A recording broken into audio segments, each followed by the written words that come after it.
ini dia macam-macam kue labu suku Bugis di zaman penjajahan.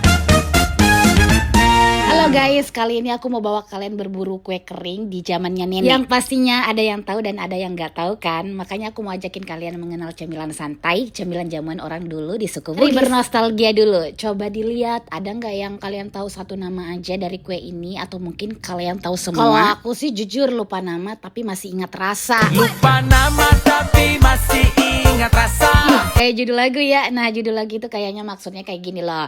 Banyak yang pernah aku coba waktu di masa nenek masih ada, karena nenek selalu bikinin. Terus aku juga di masa itu walaupun masih kecil, tapi pernah ada di masa kue-kue ini yang masih dipasarkan. Dulu mah di mana-mana ada, sebelum ada Mochi dan kawan-kawan ya. Sekarang kan udah ya hampir punah. Kalau di kota mah susah dapetin. Yang aku dapat paling kue-kue basah kan. Kalau kue kering emang nggak pernah dapat lagi sih. Oh iya, dulu ya kalau ada acara besar misal pengantin, syukuran, naik rumah baru, punya mobil baru, motor baru dan lain sebagainya, kue-kue kering ini tuh selalu ada beberapa macam.